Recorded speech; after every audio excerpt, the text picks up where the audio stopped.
Véronique Biefnou nous a rejoint dans la grande famille des chroniqueurs de 50 degrés Nord.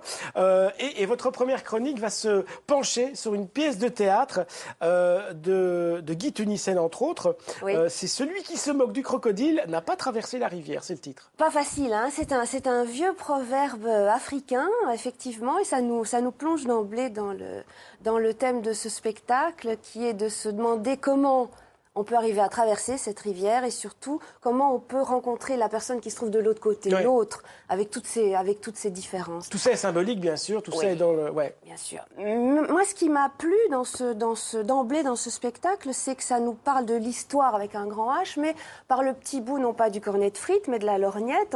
On envisage d'abord ce qui se passe au niveau individuel des deux personnages qui sont présents sur le plateau, et puis on élargit ça à pas mal de grands événements qui ont traversé les 40 années qui viennent de s'écouler. Alors, on a quelques images, on a un teaser Ouais. de cette pièce, donc Celui qui se moque du crocodile n'a pas traversé la rivière. J'ai oublié de citer quelqu'un, il y a Guy Tunissen bien sûr, il y a aussi François Ebouélé. On regarde quelques images.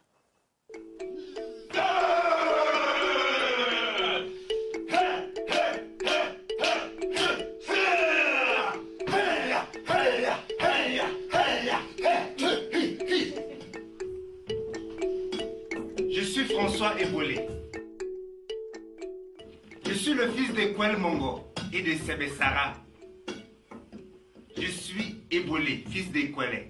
Ekwele, fils de Mongo. Mongo, fils de Boussa. Boussa, fils de Nkola. Nkola, fils de Po. Et Po, fils de Ben. Ben, fils de Singhi. Singhi, fils de moi. Je suis né Ndikan, à fils de Assel et son fils de Kouma. et je suis donc flamand. Mais j'ai toujours habité en Wallonie. Je suis Guy Tunissen, le fils de Joseph Tunissen et Mia Spaas. Mon grand-père paternel s'appelait Léon Tunissen. Lui-même était le fils de Joseph Tunissen. Lui-même le fils de Léon Tunissen. Voilà, François Ebouélé et Guy Tunissen, c'est une production de la Maison Éphémère. Ouais. Et c'est une compagnie qui est très attentive aux relations Nord-Sud. Ah oui, oui. C'est une compagnie qui est basée en Brabant wallon, mais qui, depuis une douzaine d'années, a comme ça établi pas mal de coproductions, essentiellement avec le Cameroun et le Burkina Faso. François Ebouélé, qui joue là avec Guy, vient d'ailleurs du Cameroun et a lui-même aussi une compagnie au Cameroun. Ils se sont rencontrés à cette occasion-là, et une amitié est née. Et la question donc qui est au centre de ce spectacle-ci, qui est mis en scène par Brigitte Bayeux, qui est l'autre membre de la compagnie, la maison Pilier, oui, la maison éphémère. La question est de se dire, est-ce qu'il y a à l'heure actuelle un dialogue possible entre le Nord et le Sud, et est-ce qu'il y a une amitié possible entre un Noir et un Blanc, surtout entre un Africain et un Européen? Est-ce que c'est pas un peu leur histoire qu'ils racontent aussi? Parce évidemment. que, comme on le voit, il y en a un qui s'appelle Voilà. François, l'autre qui s'appelle Alors, Guy ils font une Tunissen qui chose raconte ça. Voilà, ils font une chose Ils qui est échangent assez leur rare, rôle. Ouais. assez rare en théâtre, c'est qu'ils se mettent pas, ils se protègent pas derrière le masque du personnage. Ouais. C'est complètement autobiographique, c'est revendiqué comme tel. D'ailleurs, voilà, on l'a vu, ils écrivent leur nom, leur lieu, leur date de naissance, mais sur le torse de l'autre. Donc c'est à la fois une histoire très intime, et puis c'est une histoire de peau. On est tout de suite d'emblée blanc-noir, quoi, voilà. Mais c'est pas que ça. On dépasse ce stade-là pour toucher un petit peu à l'universel. Hein. On part de l'individu pour aller vers l'universel. Et ça ratisse assez large parce qu'on se balade dans les événements qui ont eu cours dans les années 60, 70, 80, 90.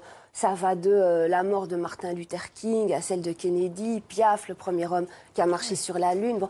Mais l'intérêt de la chose est de se demander comment ça a été perçu, ces mêmes événements des deux côtés. Ouais. Et c'est parfois fondamentalement différent. Par exemple, la chute du mur de Berlin en 89, ça a été, ici en Europe, je crois, reçu dans une allégresse totale. On était tous heureux, on se disait, c'est la fin d'une époque, c'est le début d'une autre, qu'on espérait bien plus lumineuse. Bon, après, on a déchanté, mais en 89, on était contents. Ouais. Alors qu'en Afrique, c'était l'horreur. C'était la désillusion, parce que sur un plan économique, ça a été la catastrophe. Et on retombe sur la petite histoire, parce que le papa de François Ebouélé, qui est donc le deuxième comédien, était un petit cultivateur de café. Et il a été ruiné du jour au lendemain. Est-ce que cette petite et grande histoire, vécue de manière différente de part et d'autre, comme vous l'avez dit, ça pose question, est-ce qu'ils amènent un élément de réponse? Est-ce que leur expérience de François et de Guy amène des réponses aux spectateurs sur ces relations nord-sud. Ils n'ont pas cette prétention, j'ai envie de dire. Ouais. C'est un spectacle qui est plein d'humour, qui est agréable à regarder, ça bouge, ça change, ça rit, il y a de la musique. On l'a vu, la Indépendance Cha-Cha, Ouais, il y a ouais. des petites musiques un peu nostalgiques dans les ambiances plus nocturnes avec la sensula, le piano à doigts africain. C'est très joli.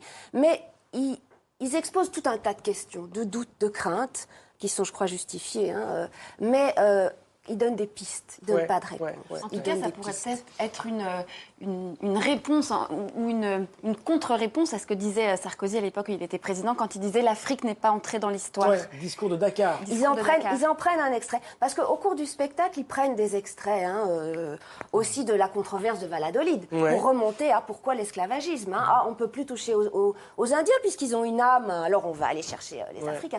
Bon, ils passent à travers tout, vraiment. Ils brossent une espèce de portrait. Oui, ça m'a plu. Et le message, parce qu'ils y vont, quoi. Ils sont dans l'humain, dans l'intime. Ils vont jusqu'à parler de la mort de leur père, tous les deux. Bon, c'est touchant. Et c'est sincère, je crois. Oui. Celui qui se moque du crocodile n'a pas traversé la rivière, va traverser la rivière. Allez rencontrer ces deux comédiens, François Ebouélé et puis Guy Tenissen. C'est jusqu'au 6 octobre à la Samaritaine.